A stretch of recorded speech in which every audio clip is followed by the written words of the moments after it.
ちょ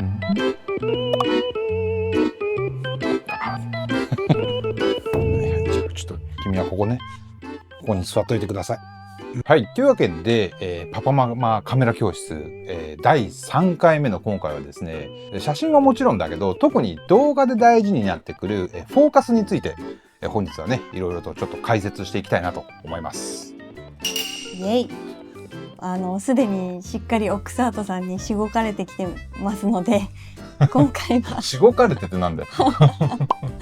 なので今回はその様子と一緒にお伝えしていければと思います。はい、やってみましょう。この動画とはね、別に今回ね、ちょうどうちの娘ちゃんのね、ハーフバースデーだったんで、それをね、ちょっとこう思い出をシネマチックなこう縦動画に今回ね仕上げましたので、そっちはねインスタグラムのリールの方にアップしているので、よかったらね、ぜひそちらの方も概要欄の方にリンクを貼っておくのでね、チェックしてみてほしいなと思います。私もちゃんと動画撮ったので、ぜひ見てください。お願いします。最近のミラーレスカメラって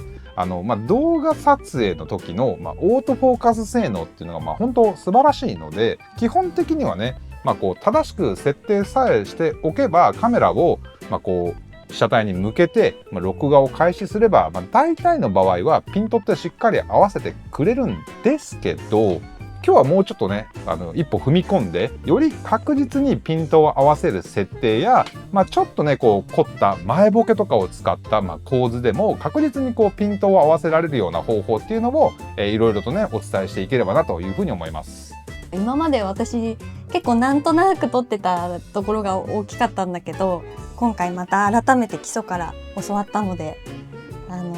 撮影時の迷いがまた一つ減りました。勉強になりました。とても。いや、良かったです。はい。ちょっと待ってね。カメラ置いてきちゃっ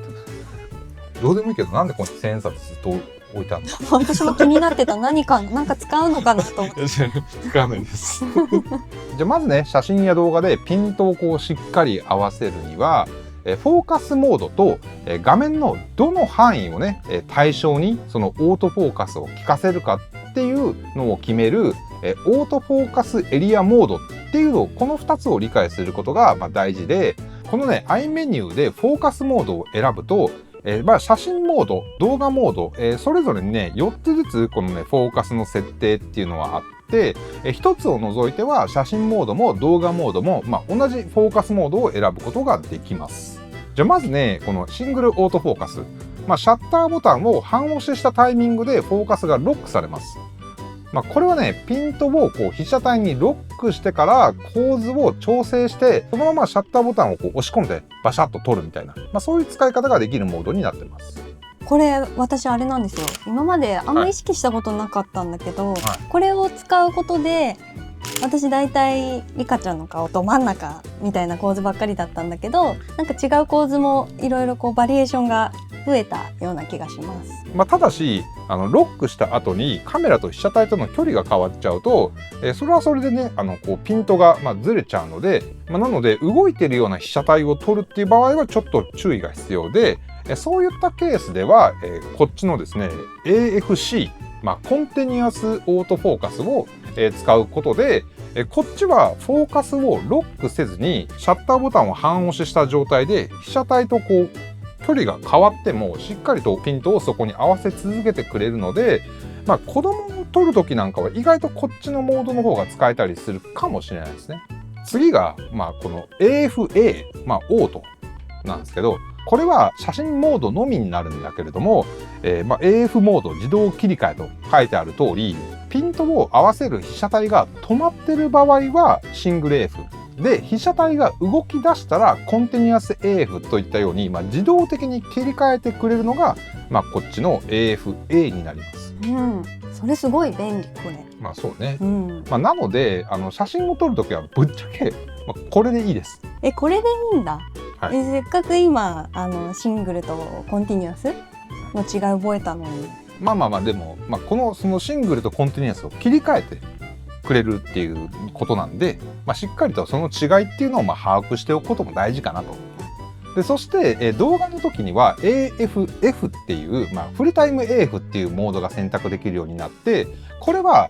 コンティニュアス AF に似てるんだけれども、シャッターを半押ししなくても常にね、このフォーカスエリアにピントを合わせてくれて、でシャッターを半押ししたらその時だけ、シングル AF みたいに、そこにこうフォーカスをロックしてくれる、コンテニュアス AF とシングル AF の、ハイブリッドみたいな使い方ができるので、これは非常に便利ですね。動画の時も、基本的にはこれに設定しておけば、OK かなと思います。で最後にね、マニュアルフォーカスになるんですけど、マニュアルフォーカスは、レンズのこうコントロールリングを、回して、自分でねこう手動でフォーカスを合わせるモードになるんですけど、これは、マクロレンズだとか、あとはオートフォーカスではこう本当こう微調整が難しい極端に浅い社会深度の時に使ったりとか、あとは、そもそもオールドレンズとかオートフォーカスが対応してないようなレンズで使ったりするんだけど、でもこれがニコンのカメラは、実にこう便利な機能があって、メニューの中にマニュアルフォーカス時の被写体検出範囲っていうのがあって、これをオンにすることによって AF が使える。いや AF は使えないさすがに AF は使えないんだけれども、ただマニュアルフォーカス時でも被写体は検出してくれるようになるので、例えばこう人物にこうピントを合わせようとした時に、この拡大ボタンを押すとちゃんとその検出してる、顔だったり瞳だったりっていうのがこの後ろのモニターのこう中心にデカデカとバーンと出てくれるので、それを見ながらこうやってピントを調節することができるっていうのでね、これがねめちゃくちゃ便利なんですよ。なのでぜひねちょっとこうオールドレンズとかでちょっとエモいこうルックで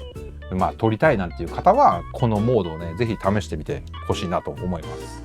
でそしたらね次は AF エリアモードなんですけど、これはねオートフォーカスモードごと、あとは写真動画で結構違ったりしていて、かなりの数があるのでね、今回は動画撮影時のフルタイム AF で使用できるAF エリアモードについてちょっとね解説していきたいなと思います。AF エリアモードっていうのは画面上のどの範囲を対象にオートフォーカスを発動させるかっていうもので、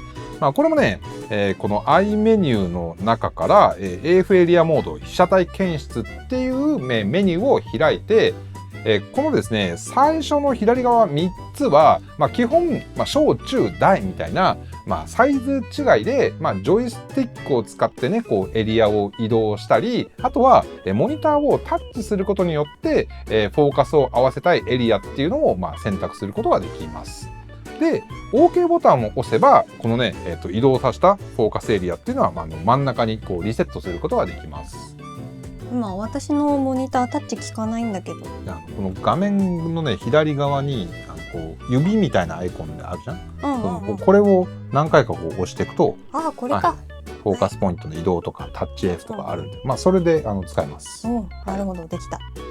でこの被写体検出っていうのはこのイラストにある通り人物や動物、あとは車とか飛行機とかそういったものをカメラが認識して、人物だったら例えば目とか顔とか、そういったところに自動的にピントを合わせてくれるっていう機能になります。被写体検出がオンになってるとこの赤い枠から、少し離れたところであっても瞳 AF とかっていうのは機能します。で次に WC1、WC2 って書いてあるやつなんだけど、これはフォーカスエリアのサイズを自分でカスタムすることができて、この画面上で OK ボタンをこうやって長押しすると上下左右を押すことによってこのフォーカスエリアのサイズをね変えることができるんですよ。これがね結構便利で、例えばこう画面の左半分に何か前ボケを作って、で右側にだけオートフォーカスを効かせたいなんていう時には、撮りたいもの被写体との間に何かがあるわけじゃん。最悪そっちにフォーカス持ってかれちゃう可能性があるんだけど、そういったことを防いでくれるので、これはねしっかりと設定しておくのがねすごくおすすめです。これねカメラを三脚に乗せて、で自撮りする時にすごい便利だった。そうなんですよね。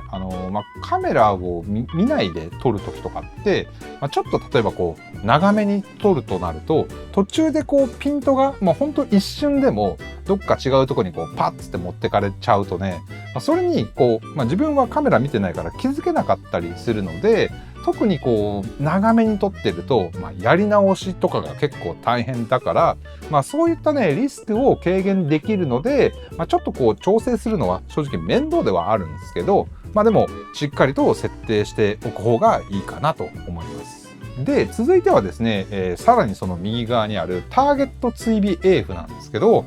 これを選択すると、真ん中にね白いフォーカスエリアが出てくるので、これを被写体に合わせて OK ボタンを押すと、この、フォーカスエリアっていうのがその被写体をトラッキングしてくれるようになります。なので動く被写体を撮るにはすごく便利、もしくは自分が動いてる場合ねとかにはすごく便利なんだけど、人物に使うとかっていうよりかは被写体検出の対象外のものを、トラッキングするような時に、結構使えるかなと。例えばこんな感じで静止している、特定のターゲットをこうちょっとねこうカメラワークしながら撮りたい時とかや、あとは風でねこう揺れる花とか、そういったものをこうピントをやっぱり狙うの大変なんで、そういう時にトラッキングさせて、フォーカス合わせるっていうのには便利ですね。人には使えないの？いや別に使えなくはないんですけど、でも人とか撮る場合は基本的にやっぱり目とかにピントが合ってればそれでいいので、だったら被写体検出機能を使って、それで十分に人物とかを追従してくれるので、だったらそっちでいいかなっていう感じですね。で、最後はオートエリア AF なんですけど、これは特定の範囲じゃなくて、こう画面内に映る被写体をカメラが判別して自動的にねフォーカスを合わせてくれます。なので、本当カジュアルにね手持ちで子供を撮影する時になんかはこのねオートエリア AF と、あとはもう本当被写体検出設定を人物にしておけばもう基本は OK っちゃ OK です。なんだかんだ私これ一番使うことが多かったかもしれないです。基本的にはオートエリアで、動画を撮るときには全く問題がなくて、状況に応じて、その特定のエリアだけに絞ってフォーカスを合わせたいっていう時に、他の設定に変えていくっていうスタイルで、OK かなと思います。で、あとね最後にちょっとそれに関連して僕のこうおすすめカスタム設定っていうのをちょっとお伝えしたいなというふうに思うんですが、カメラのフォーカスエリアを都度切り替えていくっていうのは、とはいえこう結構面倒くさいじゃないですか。そうなんだよね。ちょっと面倒かもこれ。これはね写真モードだけにはなるんだけど、Z5-2 にはここにね AF オンボタンっていうのが、ちょうど親指のところにあって、メニューを開いて操作タブの中のカスタムボタンの機能撮影っていうのを選んで、この AF オンボタンにはねデフォルトではシャッターボタンを半押しした時と同じ挙動が割り当てられてるんだけど、これを AF エリアモードプラス AF オンっていうのを選んで、よく使うAF エリアモードを選択しておくと、今設定している AF エリアモードとは別の AF エリアモードをこのボタンを押してる間だけ切り替えて、そっちで AF を合わせてくれるっていう、すごいね便利な機能なんですよ。それすごい便利。これはすごくめちゃくちゃ便利なのでね、お好みの自分がよく使うフォーカスエリアを指定しておいていいんだけど、僕はね、このオートエリア AF と、あとはこのシングル AF、これの組み合わせがね結構使いやすいなと思ってますね。それでもすごい便利そうなんだけど、この Z52 にはそのボタンってないよね。AF オンっていうのはないんだけど、ここに同じようなところに AEL っていうのと AFL っていうボタン、これがあるので、これで OK です。これのことなんだ。はい。というわけで本日はねこのニコンのカメラのオートフォーカス周りについて解説してきたんですけれども、どうですか、いかがでしたか。最後ちょっと締めのお言葉をいただければ。そうですね。前回は露出、で今回はオートフォーカス周りということで、一個ずつこう知識が増えてってるので、こういう時はこういう風に撮ろうとか、なんかだんだん判断ができるようになってきたから、写真も動画も撮るのが楽しくなってきました。楽しくなってきた。楽しくようやく。なってきましたいや、もともと楽しかったんだけど、もっと楽しくなったなっていう感じもあるし、はい、でこういろいろ分かってくると、うん、あれなんですよね、子育てしながらだから、ちょっとパパッと撮りたい時にまごまごせず、迷っちゃうとね。そう迷わずにサクッと撮れるようになると、もっとこう時間をシャッターチャンスとかもこう逃さずね。そうパッと撮れるパッと撮って、っていうのがもっと増えてくるんじゃないかなと思って、なので引き続き、皆さんと一緒に私もいろいろ学ばせていただきたいと思ってます。頑張ります。というわけでですね、今回パパママカメラ教室第3回目は以上となります。というわけでここまでご覧いただいた方はですね、ぜひチャンネル登録とグッドボタンと、あとね通知をオンにして第4回目もお待ちいただければなというふうに思います。それでは皆さんまた次の動画でお会いしましょう。バイバーイ。